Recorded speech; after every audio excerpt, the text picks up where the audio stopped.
Hey everyone, welcome. Today I'm connecting with Eryn Freeman of Eryn Freeman Athletic Therapy, and she's out of the Comox Valley, and I'm super excited to chat with her today because we haven't had a chance to tee up yet in person. So again, this is really exciting for me to be able to put a face to the name and really kind of get into what people do. So welcome, Eryn. Hi, Rachel. Hi. So can you tell us a little bit of what athletic therapy is? Yeah, for sure. So, first off, thanks for having me on. I've wanted to meet you for a long time, and look at this is finally happening. So it's perfect. Take this pandemic to bring us together. That's right. So athletic therapy is a fairly new profession in the West, out in like Ontario and even in Manitoba. It's more well known. So it is its own specific profession. So just like something like RMT or chiropractic, it's its own body, and we have our own governing body. So what is it that I do? It's interesting because up in the Comox Valley, there's only a few of us, like a small handful, but you go to Victoria, that's where everyone graduates. So there's a lot now. And I think I was maybe the 5th graduating class. So, there's a lot more out there. It's been 7 years since I graduated, which is crazy to think about.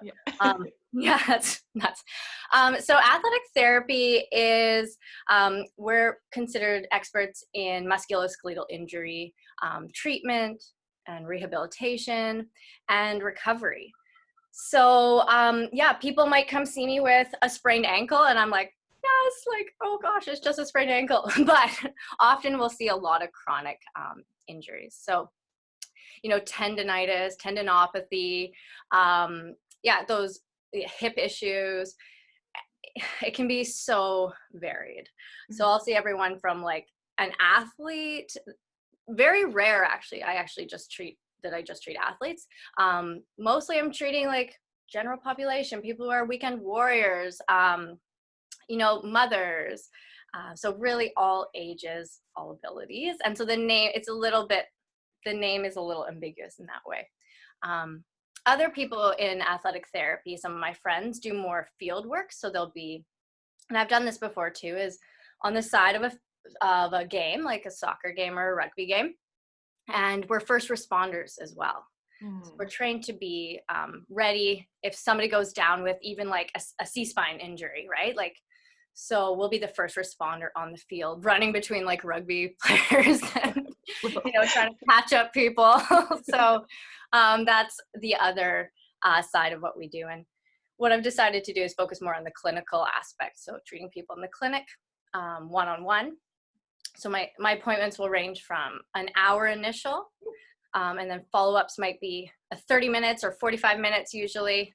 I tend to go along with people. So and then also kind of evolved into offering a little bit of small group rehab classes, just because I was treating these people and I was like, okay, so I'm giving you homework, but are you doing it at home? Like, how are you doing it at home?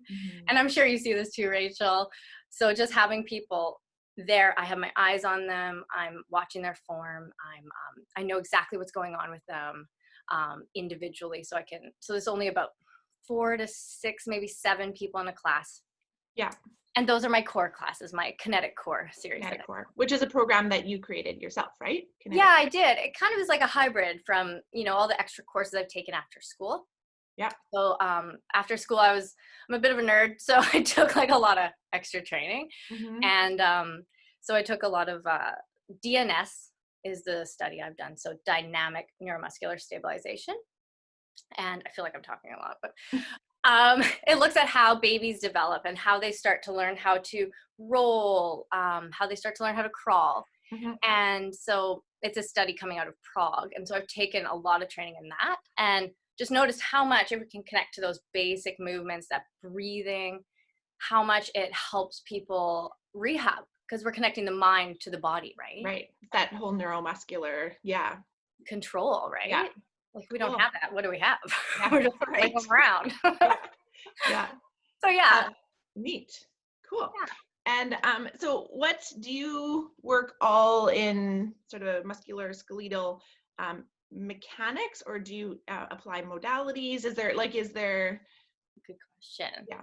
Yeah. So like an initial assessment will be me looking at your biomechanical movement patterns, looking how you walk, run, and then actually, like, say you have a hip injury, I'll be looking the knee and the low back as well, and assessing, what's strong, what's weak, what is the root of the issue, like how's your foot doing in relation to that hip.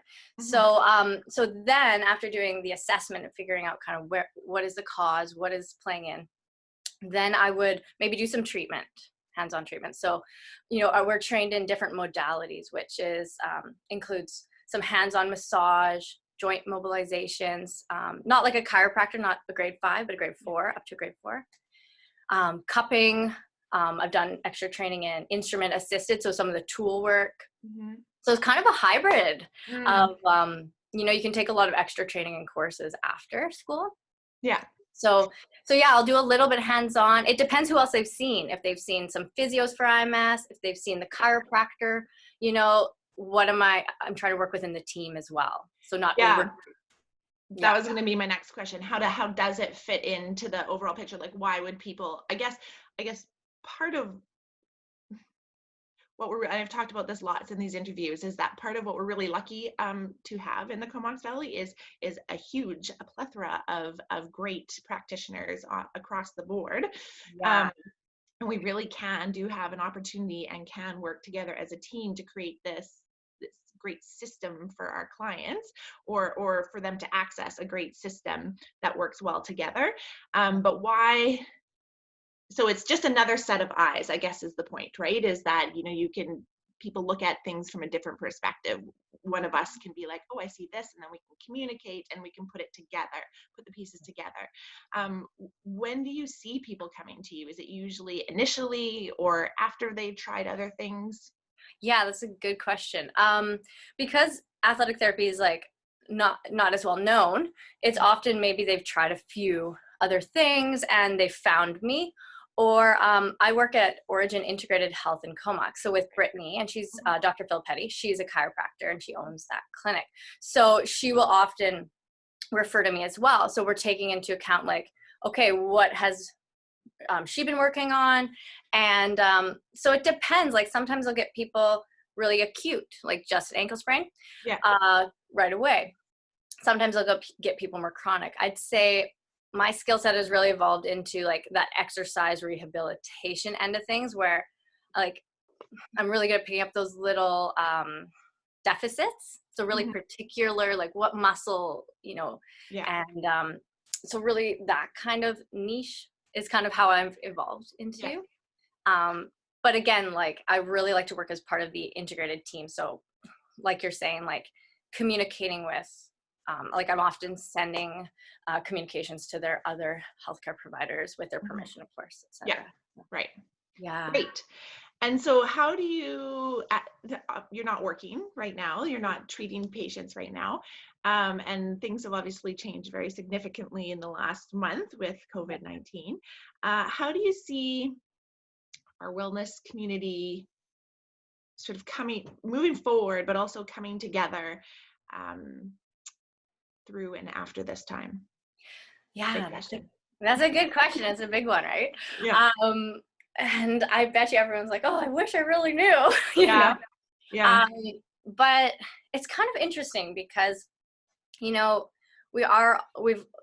stopped, I'm not treating anyone right now, and I'm not running my classes other than offering the free class on Mondays.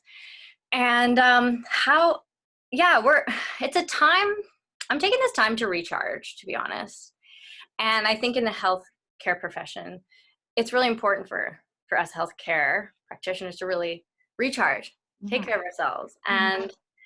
And so, but I do really miss connecting with my clients and helping people, and because that's what I love to do.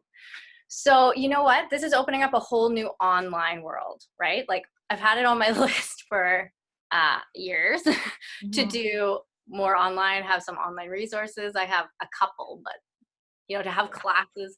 So this is kind of an interesting time where we might be able to start accessing people who, you know, don't have mobility to come into a clinic, or creating creative ways for maybe other populations to get care. Mm-hmm. And I know we're like, I was thinking about this a bit. We're a bunch of entrepreneurs, right? Mm-hmm. And I was thinking, I was like, you know, I'm worried about all our local businesses, and I have so much empathy for everyone working as a small business. But like, we're all really creative people, I think, right? That's probably why we're entrepreneurs. Right. So how cool could it be to see what comes out of this? Yeah, I Like, agree. Yeah. But meanwhile, like, how can we help support? Like, I love that you're doing this, and we're getting to know each other just via virtual. Yeah, that's right. Well, I mean, I guess it for me, it's slowed everything down. Well, for everybody, it slowed everything down. But these interviews have been really about connection, as the title alludes to. But yeah, like slowing down enough to look at some of the other things that maybe we are a bit too busy usually to take a look at. Yeah. Like the online stuff, like connecting with clients, connecting with practitioners. I also think that with the online stuff in the Comox Valley, we have quite a big snowbird. I don't know if you do, but quite a few people who go away through the winter. So what a great way to keep connected with them if we get back to that place where they're traveling, you know, be able to check in over long periods of time is a really will be a really nice tool for the kind of clientele that we see in the Comox Valley. Yeah, that is could be really cool. Yeah. That is a good point. Yeah, and then again, it's that continuity of connection, right? Having access to your team when you need them. So that's great. Yeah. What do you personally? So you said you're taking this time to recharge, which I think is really valuable, like you said, for practitioners, but for everybody.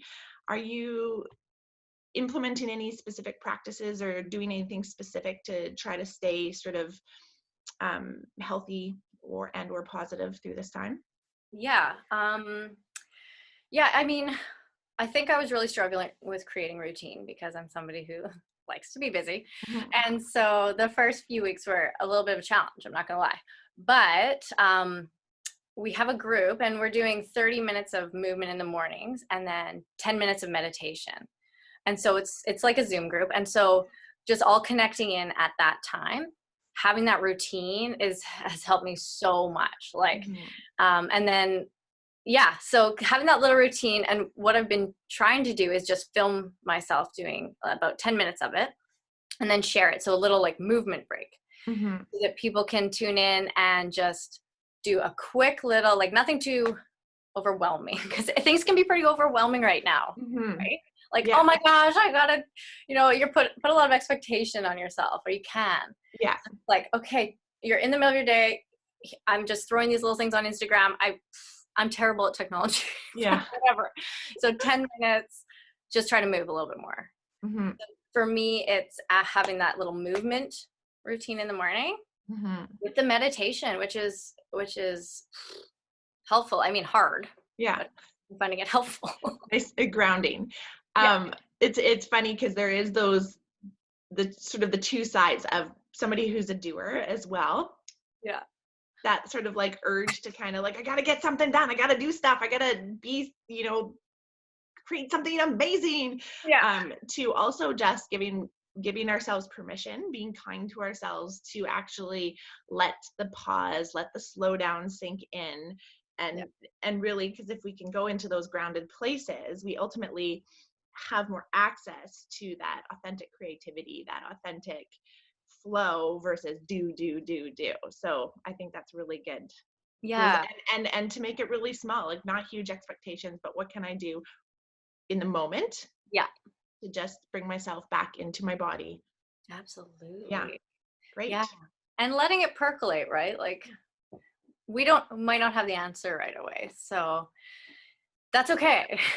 Yeah. And just to breathe, like the breathing for sure. I think that's a huge piece of it, right? Yeah. That's been a really big theme for all these. I figured. Yeah. Breath is so important. The cumulative breath. Yeah. And I was wondering if you have people are sharing an exercise for mind, body, or soul, or something to share as a little tip for everybody. Yeah, so I was, the breathing was my first thought, but I was figuring that a lot of people are probably talking about that. Mm-hmm. That diaphragmatic breathing just to calm our nervous system. But Mm-hmm. I thought I'd share kind of one of my funny ones. Okay. So often with clients, we're looking at how is the head lined up over the rib cage, over the pelvis, and I'm sure we're all guilty. We're on our devices more, right? We're on the computer, on the phone, and just trying to remember throughout your day, where's your head in relation to your body, and to save our necks, to save our C-spine. So my little motto is double chins are in. So just thinking about, I get a triple chin because I don't really have a chin, but if you can just gently bring your chin in and give yourself a gentle double chin, bringing that head back over the torso. Mm-hmm. Double chins are in. Double chins are in. Double chins are in. Just to remember where that head is, because I feel like coming out of this, we were already dealing with a lot of phone or text neck and that kind of yes, function, right? So absolutely. I'm a little scared about what we're going to see after this in the clinic. So double chins are in, everybody. Double chins are in. I have one. It's less chin, more chest. Yes, that's a good one. That's great. I like that. Right. That's really great, Rachel. Yeah. Oh man. And Yeah. so where I know you're offering some free online things, but can you tell us where we can find you right now, and hopefully that rolls over into after this we can find you. Yeah, for sure. So I'm doing a core class. It's called Core for Every Athlete. Monday nights at 6:15 via Instagram Live and Facebook Live. And that one, I've decided to make it kind of a pay it forward class. So my thought is, if everybody in the community, whoever's doing the class, if you liked it, if it was beneficial, go out to one of our local businesses and see if you can purchase a gift card and then re-gift it to someone who needs it in the community. So I just felt like, we're supporting local, but we're also supporting some people who are going through a rough time. And so if anyone does the class and would like to share that story with me, that would just make me feel so good. Yeah. And then you can find me on Instagram at EF Athletic Therapy. Yep, that's my Instagram. Or Facebook at Eryn Freeman Athletic Therapy, or my website, erynfreeman.com. Okay. And then I've also started in the fall, I started Empower, which is a little bit of a new thing to me. So looking at trying to empower, it's for mostly female athletes, but it's kind of evolving into something new. Oh. So we've had a few other branches. So that's evolving. So I'm kind of excited to see what that evolves into over this time too. Nice. Yeah. Great. Yeah. Well, that's amazing. Thank you so much for getting together with us today. Anything else you want to add before we go? I think that's it, other than, let's all take care of each other at this time. And Rachel, I really appreciate you doing this today and bringing us together in a new way. So I'm excited to see the other posts, and I think we can all do this, and it just makes me feel so connected even just talking to you about it. So thanks for having me. Thanks for joining us, and thanks for your feedback. I really appreciate it. Yeah. Take care, everybody, and we'll see you soon.